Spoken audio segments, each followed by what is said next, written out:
بسم اللہ الرحمن الرحیم اعوذ باللہ من الشیطان اللعین الرجیم بسم اللہ الرحمن الرحیم وبہ نستعین انہ خیر الناصر ومعین رب اشرح لی صدری ویسر لی امری واحلل عقدۃ من لسانی یفقہوا قولی۔ ہماری بحث حجیت خبر واحد کے بارے میں ہو رہی ہے کہ جناب صاحب کتاب نے سب سے پہلے علماء اصولیین کے استدلالات کو ذکر کیا ہے کہ جنہوں نے خبر واحد کی حجیت پر آیات مجیدہ کے ذریعے سے استدلال کیا کہ جس کو یلاحظ علیہ کہہ کر صاحب کتاب نے رد کر دیا۔ پھر اس کے بعد روایات متواترہ سے استدلالات کیے کہ بہت سارے روایات کے طائفے تھے، جن میں سے ایک طائفہ کہ امام علیہ السلام جو ہے وہ خود فرما رہے ہیں مراجعین کو، یعنی جو رجوع کرنے والے ہیں کہ ہمارے اصحاب کی طرف رجوع کرو، اور پھر جن کی طرف رجوع کرنے کو کہہ رہے ہیں وہ کوئی گروہی شکل میں بھی نہیں ہے، وہ ایک بندہ ہے، مثلا زرارہ کی طرف کبھی کہہ دیا کہ اس سے جو ہے ہماری روایات کو لے لو کہ جو بات زرارہ کہتے گویا کہ وہ ہم نے کہی ہے۔ تو اس سے بھی ثابت ہوتا ہے کہ خبر واحد حجت ہے۔ لیکن اس کے آخر میں بھی صاحب کتاب فرماتے ہیں کہ اگر ہم ان روایات کے اندر غور کرتے ہیں اور سیرت کو دیکھتے ہیں تو معلوم ہوتا ہے کہ یہاں پر خود وثاقت راوی موضوع نہیں ہے، بلکہ اصل چیز جو موضوع قرار پا رہی ہے وہ یہ ہے کہ اگر ہم باوثوق شخص سے خبر لیتے ہیں اور روایت لیتے ہیں تو اس سے ہمیں یہ اطمینان حاصل ہو جاتا ہے کہ یہ واقعاً معصوم علیہ السلام سے صادر ہوئی ہے، پس نتیجتاً اصل میں ہمیں جہت صدور کے باوثوق ہونے کا علم ہو جاتا ہے۔ تو یہاں پر جہت صدور اصل جو موضوع ہے وہ جہت صدور کو انہوں نے قرار دیا ہے، نہ کہ خود وثاقت راوی یا مخبر کا سکہ ہونا وہ کوئی موضوع ہی نہیں ہے۔ بس اگرچہ وہ اس کے ذیل میں آ جاتا ہے، لیکن روایات کے اندر جس چیز کی طرف جو دقت کرنے سے اشارہ ملتا ہے وہ جہت صدور ہے، نہ وثاقت راوی۔ خیر یہ تو ہو گیا۔ آج انشاءاللہ ہم اجماع کے ذریعے سے جو ہے وہ استدلال کیسے کیا ہے اس کو ذکر کرتے ہیں، اور پھر سیرت عقلائیہ کے ذریعے سے۔ یہاں پہ جو بیان کرنے والا نقطہ ہے وہ یہ ہے کہ صاحب کتاب نے اجماع کو بھی قبول کیا ہے، یعنی خبر واحد کی حجیت پر اجماع والی دلیل کو قبول فرماتے ہیں، اور سیرت عقلائیہ کے ذریعے سے کیا جانے والا استدلال بھی ان کی نگاہ میں نفع بخش ہے اور قابل قبول ہے۔ اگر ہم اجماع کی بات کریں تو فرماتے ہیں کہ جناب شیخ طوسی یا ان کے بعد جو متاخرین علماء ہیں وہ خبر واحد کی حجیت پر اجماع کا دعویٰ کرتے ہیں، کہ فرماتے ہیں کہ ہم امامیہ کا اس بات پر اتفاق ہے اور علماء کا اجماع ہے کہ خبر واحد شریعت کے اندر حجت ہے۔ اگر خبر کو نقل کرنے والا شخص ثقہ ہے اور محفوظ ہے اپنے نقل کرنے میں، یعنی کسی قسم کی غلطی یا یعنی کسی ایسی چیز کا اس سے صادر ہونا کہ جو اس کی وثاقت کو ختم کر دے، بس اگر وثاقت میں کوئی رکاوٹ یا ممانعت نہیں ہے تو ایسے شخص سے خبر کو لینا کہتے ہیں کہ ہمارے نزدیک مسلم ہے، اگرچہ اس کی جو خبر ہے وہ علم اور قط کا فائدہ نہ بھی دے۔ پھر یہاں پر مسئلہ یہ پیدا ہوتا ہے کہ ایک اجماع جناب شیخ سید مرتضیٰ نے بھی فرمایا ہے جو کہ اس کے برخلاف ہے۔ وہ فرماتے ہیں کہ علماء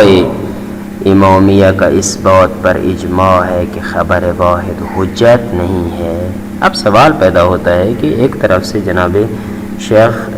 سید مرتضیٰ جو ہے وہ اجماع فرما رہے ہیں اور ایک طرف سے جناب شیخ توسی جو ہے وہ اجماع فرما رہے ہیں، لیکن دونوں اجماع ایک دوسرے کے برعکس ہیں۔ تو اس کی توجیہ اور اس کا جواب یہ ہے کہ جس اجماع کا جناب سید مرتضیٰ نے دعویٰ کیا ہے کہ حجت نہیں ہے، وہ والا اجماع ہے کہ ایسی خبر جس کو اہل سنت جو ہے وہ روایت کریں اور اس کے سلسلہ اسناد کے اندر سبھی اہل سنت ہوں، تو ایسی خبر واحد پر ہمارے علماء کا اجماع ہے کہ وہ حجت نہیں ہے۔ لیکن جس اجماع کا جناب شیخ توسی رحمۃ اللہ علیہ نے دعویٰ کیا ہے وہ والی خبر ہے کہ جس کو ہم امامیہ شخص جو ہے وہ یعنی اہل تشیع میں سے جو ہے وہ نقل کرتے ہیں اور سلسلہ سند میں بھی اہل تشیع ہی ہیں، تو وہ اجماع جو ہے ہمارے نزدیک حجت ہے۔ آگے سیرت اس عقلائیہ کے ذریعے سے جو استدلال فرماتے ہیں کہ اگر ہم عقلاء کے روش میں تحقیق کرتے ہیں کہ عقلاء جن چیزوں پر اتفاق کرتے ہیں ان میں سے ایک یہ بھی ہے کہ تمام ازمان و ادوار کے اندر وہ سکہ شخص کی خبر پر عمل کرنے میں متفق ہیں، یعنی عقلاء کو اس بات پر اتفاق ہے کہ اگر کوئی سکہ شخص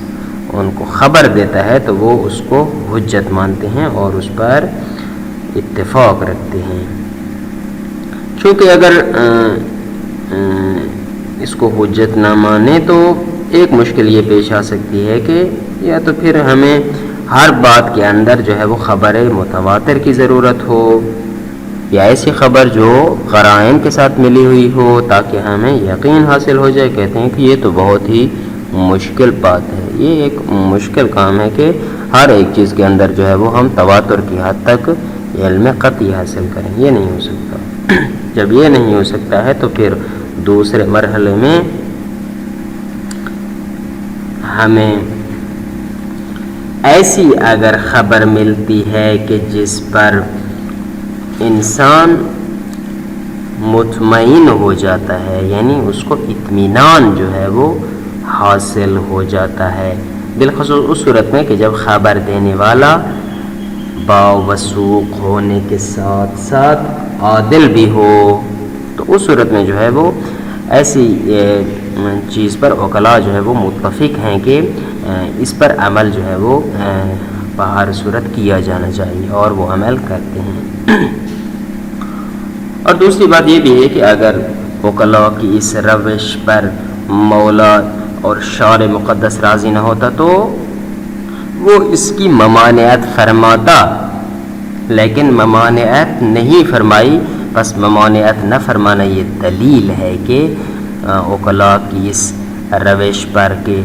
اگر کوئی موثوق خبر لے کر آتا ہے جو قابل اطمینان ہو اور اس کو قبول کر لیا جاتا ہے تو گویا کہ شارع مقدس بھی اس عقلاء کے طریقے اور روش پر راضی ہے۔ پس خلاصہ یہ ہوا کہ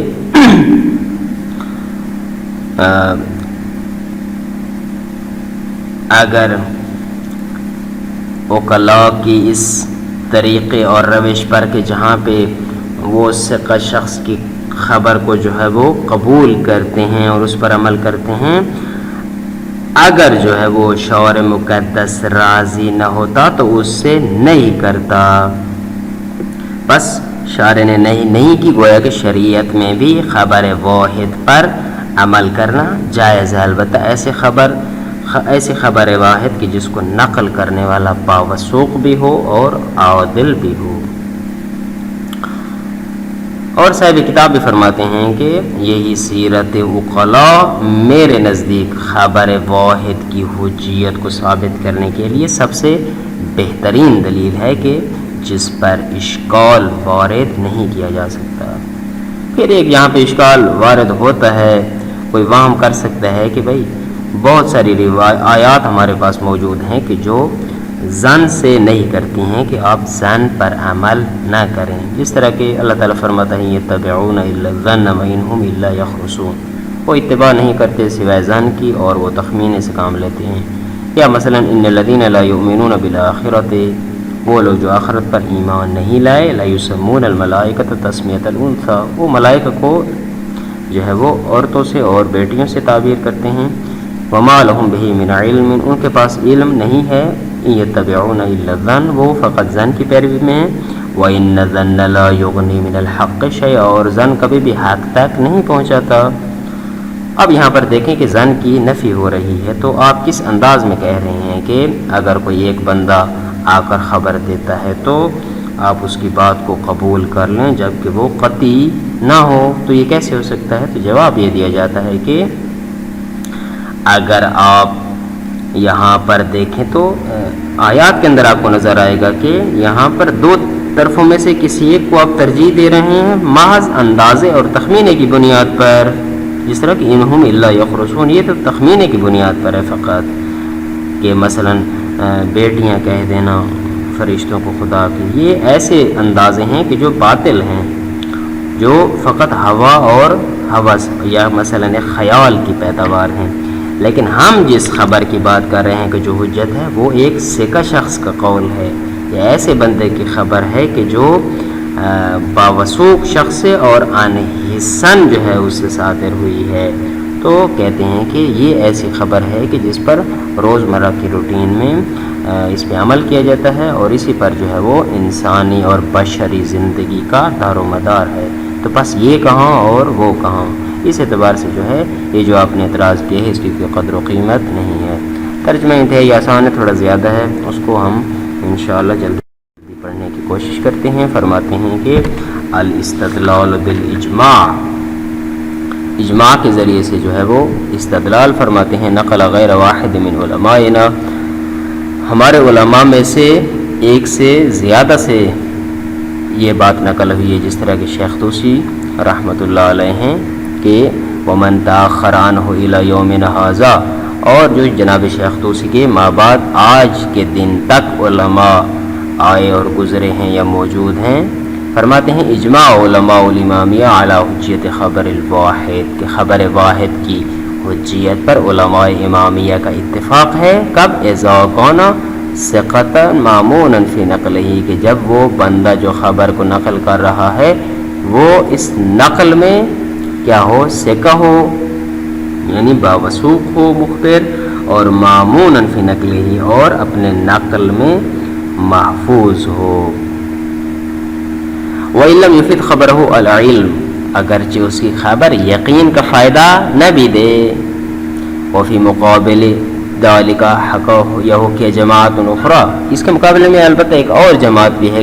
جس سے حکایت ہوئی ہے کہ جن میں سے استاد شیخ سید مرتضیٰ بھی ہیں۔ کیا حکایت ہوئی ہے کہ اجماع الامامیہ علی عدم الحجیہ، امامیہ کا اس بات پر اتفاق ہے کہ خبر واحد حجت نہیں ہے۔ بس ایک دعویٰ جناب شیخ طوسی رحمۃ اللہ علیہ کا کہ حجت ہے، اور ایک جناب سید مرتضیٰ کا کہ حجت نہیں ہے۔ اب سوال پیدا ہوتا ہے کہ اذا کان العمل بخبر الواحد امرا مجمعا علیہ، کہ جب خبر واحد پر عمل کرنا ایک اجماعی امر تھا، جس طرح کہ جناب شیخ طوسی رحمۃ اللہ علیہ نے بھی دعویٰ کیا ہے، تو فلماذا عبد السید خلافہ، تو جناب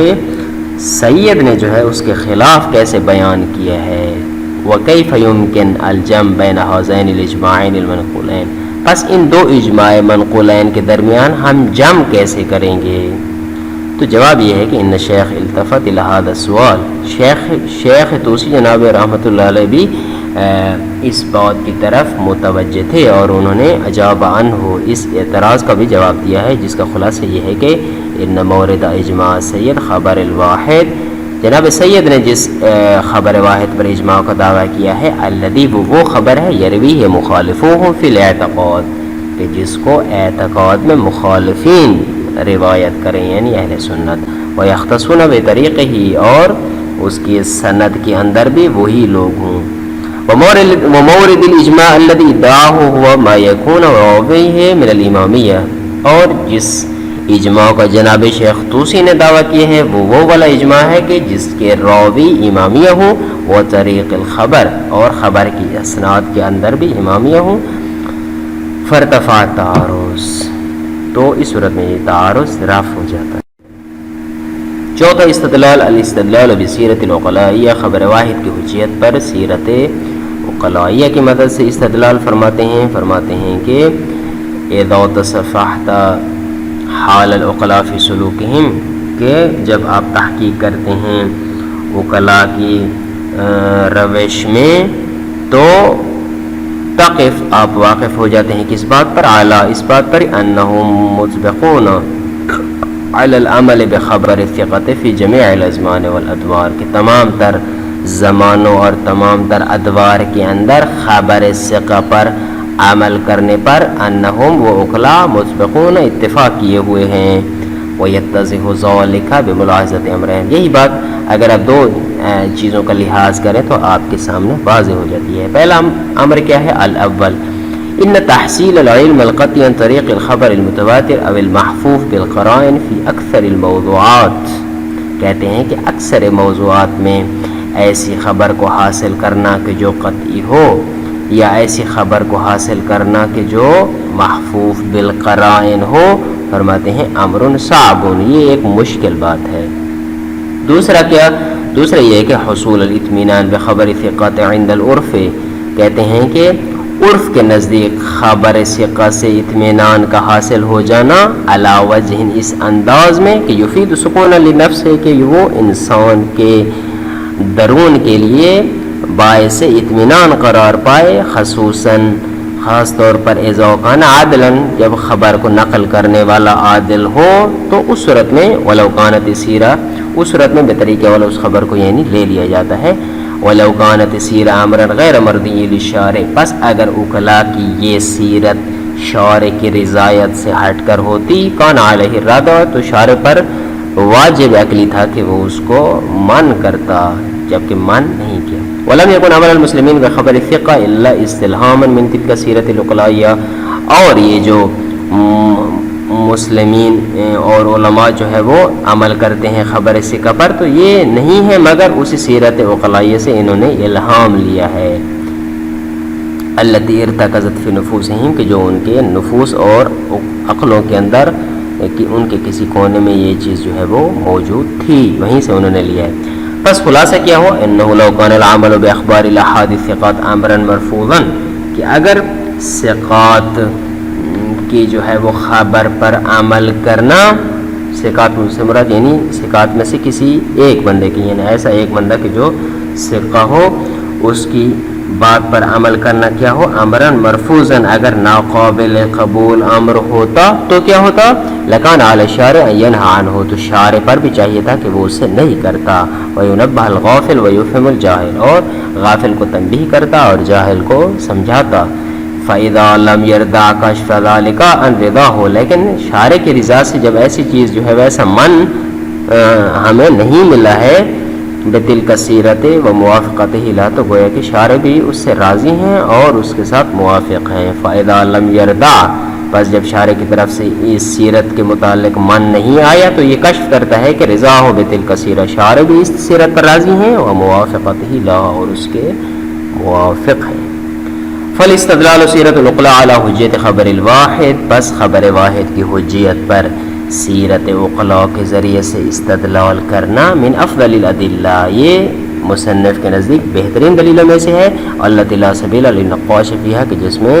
اشکال کرنے والے کو کوئی راستہ نہیں ملتا فإن ثبوت تلک سیرت وکشف عن رضا الشارع مما لا شک فیہ بس اس سیرت سے شارع کا راضی ہونا یعنی شارع کی رضایت کا کشف ہونا ایسی چیزوں میں سے ہے کہ جس میں کوئی شک نہیں، یعنی شارع مقدس بھی گویا کہ سیرت پر راضی ہے۔ سوال یہ پیدا ہوتا ہے کہ ربما یقال، کہا جاتا ہے کہ یہ آیات ناہیہ جو عن اتباع زن کی اتباع میں روکتی ہیں، تو یہ کافی ہیں فی رد آیت الکثیرہ، کہ گویا کہ شارع مقدس نے اس سیرت سے روکا ہے، جس طرح کہ اللہ تعالیٰ فرماتا ہے ان یتبعون الا الظن وانہم الا یخرصون، یا مثلا ایک اور جگہ پہ فرماتا ہے کہ ان الذین لا یؤمنون بالآخرۃ لا یسمون الملائکۃ تسمیۃ الانثی، وہ ملائکہ کو بیٹیاں کہتے ہیں، وما لہم بہ من علم، ان کے پاس علم نہیں ہے، ان یتبعون الا الظن، وہ ظن کی پیروی کرتے ہیں، وان الظن لا یغنی من الحق شیئا۔ جواب یہ ہے کہ ان المراد من الظن فی الآیات الناہیۃ ترجیح احد الطرفین، آیات کے اندر جس ظن سے نہیں کی گئی ہے وہ والا ظن ہے کہ جہاں پر دو طرفوں میں سے کسی ایک کو ترجیح دی جائے، استنادا الی الخرص و تخمین، فقط جو ہے وہ اندازے اور تخمینے کی بنیاد پر، جس طرح کہ انہم الا یخرصون ہے۔ ویشہد بذلک مورد الآیہ من تسمیۃ الملائکۃ انثی، اور یہیں سے جو ہے وہ پتہ چلتا ہے کہ جو آیت نے کہا ہے کہ وہ ملائکہ کو محض تخمینے کی بنیاد پر بیٹیاں کہتے ہیں، فکانوا یرجحون احد طرفین بامارات ظنیۃ و تخمینات باطلہ، پس وہ دو طرفوں میں سے ایک کو ترجیح دیتے ہیں فقط ظنی اس کی بنیاد، ظن کی بنیاد پر، اور فقط جو ہے وہ باطل تخمینے اور اندازے کی بنیاد پر۔ فلا یستندون فی قضائہم لا الی الحس ولا الی العقل، بس فیصلوں میں جو ہے وہ نہ تو حس کی طرف رجوع کرتے ہیں اور نہ ہی عقل کی طرف، بل الی الہوی والخیال، بلکہ وہ فقط خواہش کے تابع ہیں۔ وَإِنَّ هَذَا مِنْ قَوْلِ الثِّقَةِ وَالْخَبْرِ الْمَوْثُوقِ بِصُدُورِهِ، اور وہ کہاں اور یہ خبر کہاں جس کی ہم بات کر رہے ہیں کہ جو ایک ثقہ شخص سے نقل ہوتی ہے، یا جس کے صدور جو ہے وہ موثوق ہے کہ جہاں سے یہ لے رہا ہے وہ ثقہ ہے، الَّذِي يَرْجِعُ إِلَى الْحِسِّ، کہ جس کا